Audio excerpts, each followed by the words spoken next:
Hi, I'm Gary Edwards. I'll start off by apologising for this long intro into this new approach to the talk photography lighting challenges.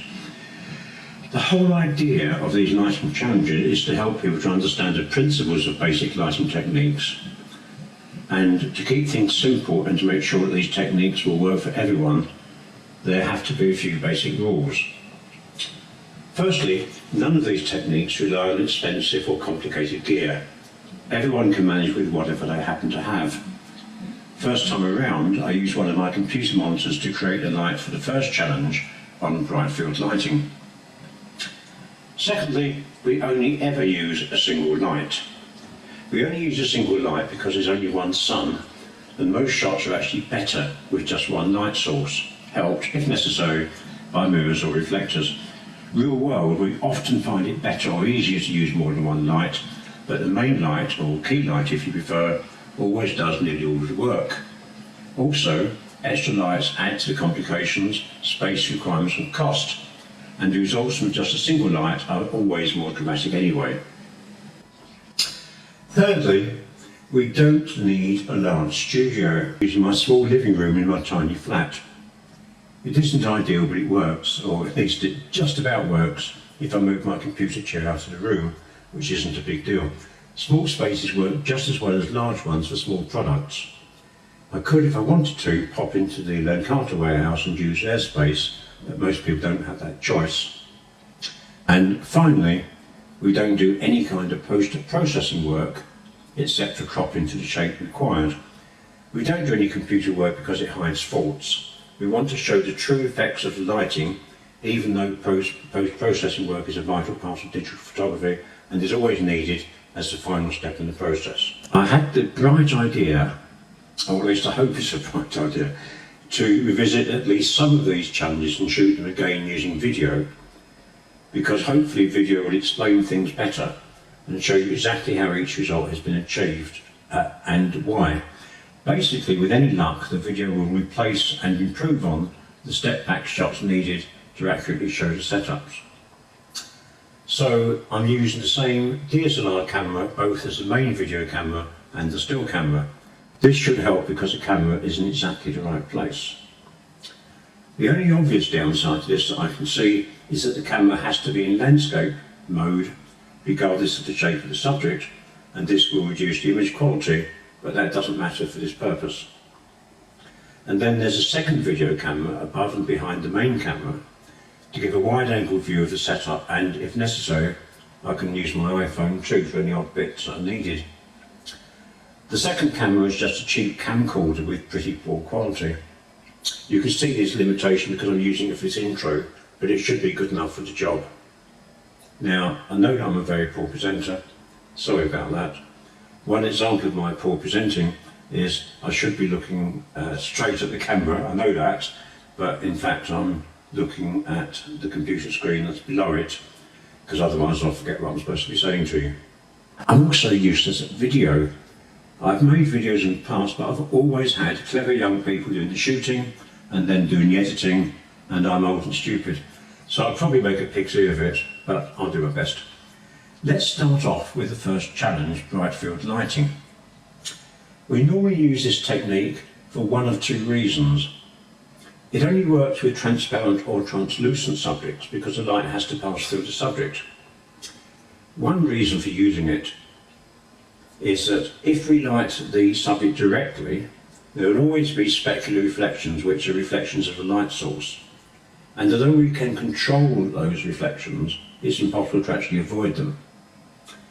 And the other reason is that this type of lighting can create quite dramatic creative effects, especially when there are coloured liquids involved and when the subject isn't plain, for example when we're photographing fluted glass or glass that's a sort of funny shape, because these irregularities create interesting refractive results. And of course, sometimes Brightfield lighting, which is really just a form of backlighting, is just part of a complex or a more complex lighting arrangement.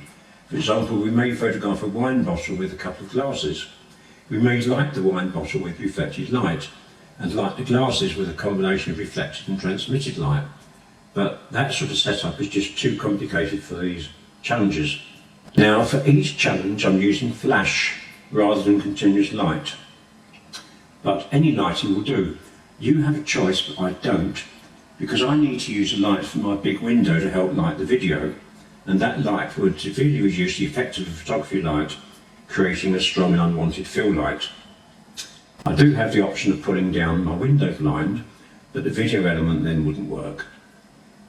The flash is so much more powerful than the window light that the contribution from the ambient window light just doesn't matter when we're using flash. Anyway, I've talked for far too long, so let's get on with it.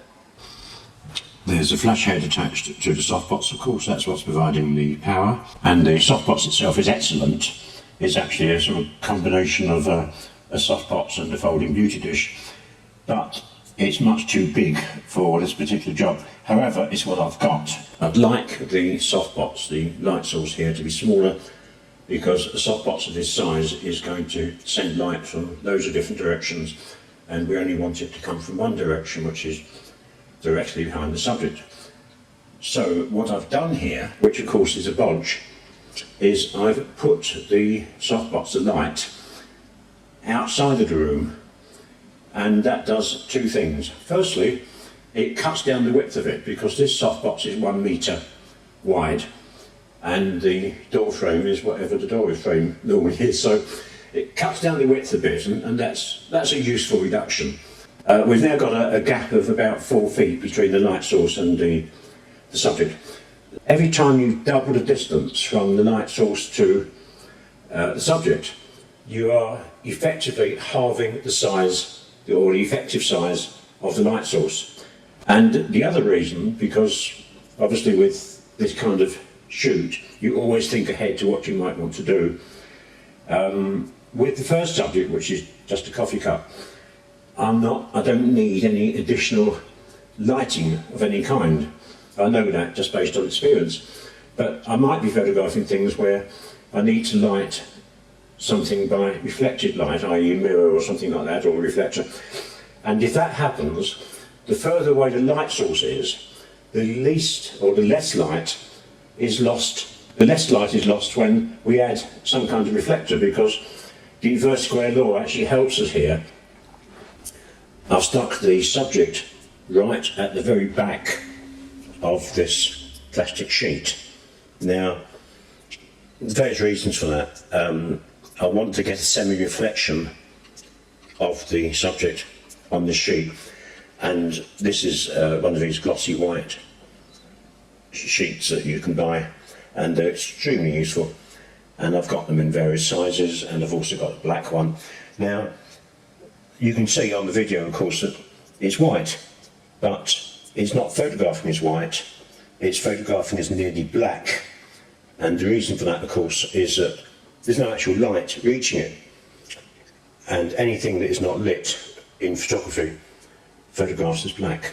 So here we are, camera's set up, ready to take the first shot. So we take the shot. I don't know whether the actual flash is going to show in the video, that's just a matter of luck and timing. The flash duration is extremely short, and it may be that the video equivalent of the shutter will be closed when the flash goes off, but that's neither here nor there.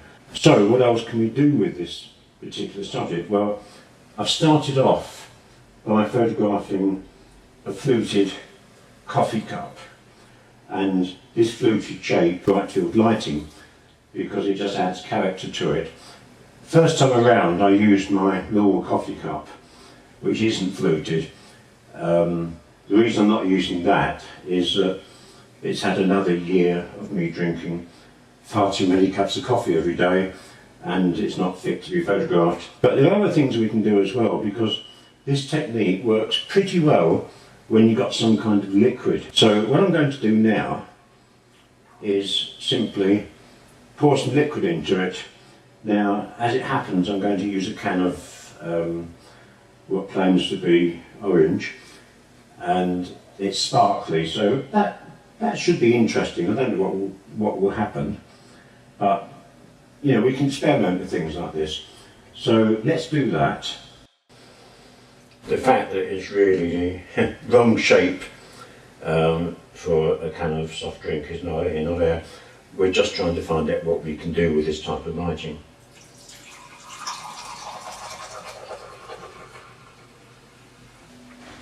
Let's replace this white plastic sheet with a black plastic one to demonstrate the different effect it has.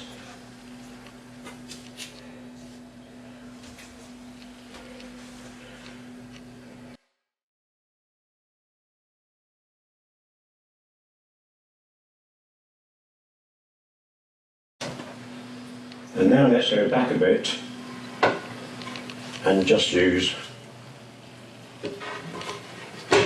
my ancient chopping board,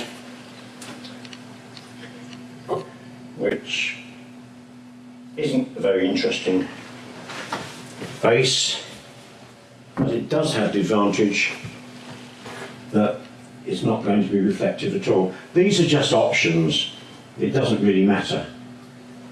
We're just trying different things to see what happens. Let's move over to yet another bottle of Christmas present smelly. Now, I'm only including this because it offers a slight additional challenge which we can deal with very easily. And we immediately see that because the light is travelling through the subject, this fancy label here is just photographed as black. Now, you can, and some people will, just deal with that in post-production in Photoshop. But although I use Photoshop a lot, like everybody else, I look for a lighting solution to problems rather than simply saying I'll fix that later in post. Various ways of doing it, and the easiest one really, in my view, is simply to use a mirror to reflect light back from that light source to where we want it to be. The tool that I use quite a lot is this small shaving mirror. I don't ever use it for shaving. It's got two sides, a plain side and a concave side, and the concave side of course concentrates the light. So although I can't show it properly in the video because it's unlit, I'm showing it here. We simply place it so it reflects light that's spare, that's not doing anything, into where we want it. It's quite precise. Now, we don't have to use this. We can use any reflective surface, but obviously it wants to be a reflective surface that concentrates the light. We don't want it to be too general. I also have a roll, and I've had it for years because I use very little of it, of mirror film. It's just plastic mirror, and it's absolutely brilliant because we can use it sort of as it is, as a massive mirror, or we can cut little bits out of it and use that instead. And when we use these little bits, what we do is we hold them with this little gadget, which is just a little cheap, I'm not sure what it's for, you can buy them online. It's quite handy, you can sort of move all sorts of angles, you can hold things and what have you. That's it. My apologies for all the video editing mess-ups. Hopefully I'll improve in time. I talked for far too long, and you can see how easy and how useful Brightfield Lighting is. You don't need me to say any more about it. It's now your turn to have a play, post your results in this thread, and prove that you can do better than me. It's not hard. And finally, when you post your results, please include an explanation of how you've done it, and include some step back shots so that we can all see what you've done. Thanks.